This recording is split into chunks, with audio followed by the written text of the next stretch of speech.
Hello, welcome to 21 This Week. I'm Susan Heltemes filling in for Casey Aiken. Coming up next, ballot questions in November, a Maryland president, and domestic violence in sports. Joining us today is a panel of keen observers to share their insight. Democratic consultant Rich Parsons, Republican activist Robin Uncapher, Steve Kreseski, former chief of staff to Governor Bob Ehrlich, and Henry Hailstock, past president of the Montgomery County branch of the NAACP. Stay tuned for these topics and more on 21 This Week.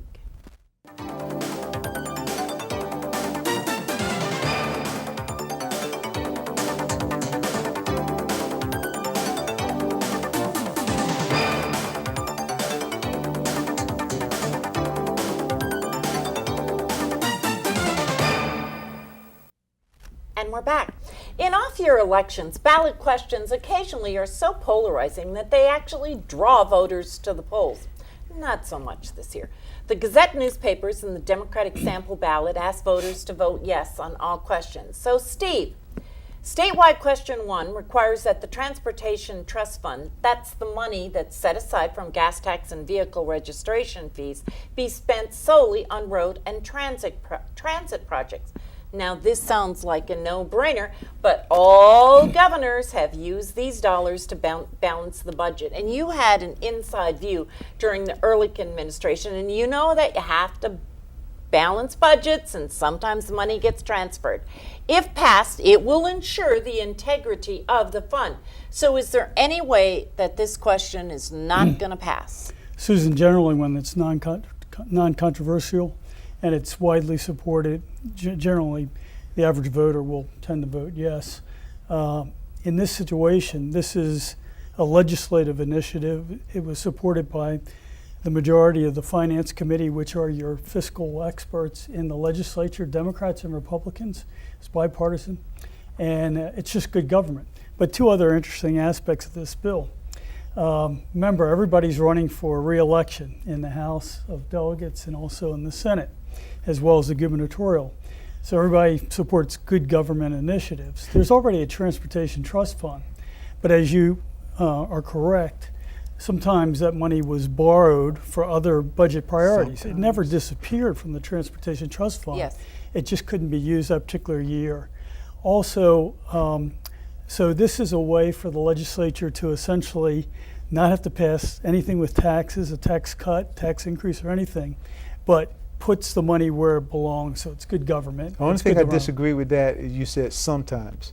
They did a lot all the time. Yes. And not all of it made its way back into the trust. So this is the question. Does anybody think it will not pass? Well, I agree with Steve. I think it is going to pass. It passed the bill that set this referendum in motion passed the state Senate 45-2, I think, Mike Miller's bill, and that's indicative of the support that it has. But I think the key point that I will disagree with you on, there was a small matter of $900 million that was taken out of the trust fund from the local highway user revenue account, which is the fund that goes to the states and localities. That has never been paid back. Well, Steve, we got to cut you off there, Rich, because we have two more questions we have to quickly get to. Sure. Statewide question 2, Rich, allows charter counties like Montgomery County to hold special elections if the county executive is unable to complete a term. At the present, that happens for the county councils, but in the case of the county executives, vacancies are filled by an appointment of the county council. If passed, County Executive Leggett has already said that he's going to introduce a charter amendment. So is it going to pass, and more importantly, is it going to pass in Montgomery County? Yeah, I think the answer to both questions is yes, and I think there's going to be a lot of yes votes on the ballot questions in general this year. I think this is another good government issue. I think the reason why county executives were not included, and there's already a provision similar to this for county council members, who don't complete the terms. They get a special election, but county executives don't. I think that was more of an oversight than anything. So I think this is correcting a flaw. Because few executives leave. Right. Does anybody think it may not pass? Okay, so then let's go on to the last one. Robin, this is a local ballot question, and this would alter the county charter and require that all 5 councilman candidates live in the districts they would represent, and then after getting elected, they have to stay there for the full 4-year term. Now, you ran for the council. You can appreciate this. Seems to me that this merits passage. Is it going to pass? I agree with you, and I think it will because it's pretty much a common sense measure. One of my biggest complaints about representation here is that people find local government boring.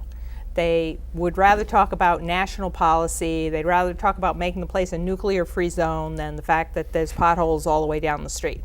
And if you don't have somebody living on that street, there's a good chance they won't even know there are potholes there. So I think it's really important, but I also think it just hits the common sense button regardless of party. I think it's going to pass, right, guys? Absolutely. Okay, Absolutely. so let's move on. Now, we've all heard about Governor O'Malley's 2016 presidential bid. It's not gained much national press thus far. And this weekend, he's going to be in New Hampshire, Nevada, early votes states, and California. There's going to be a Hollywood elite fundraiser. But there may be a reversal in this media coverage of a Maryland candidate soon, because this week, Dr. Ben Carson, former Johns Hopkins neurosurgeon, author, and Fox News contributor, when he said the chances are reasonably good that he's going to run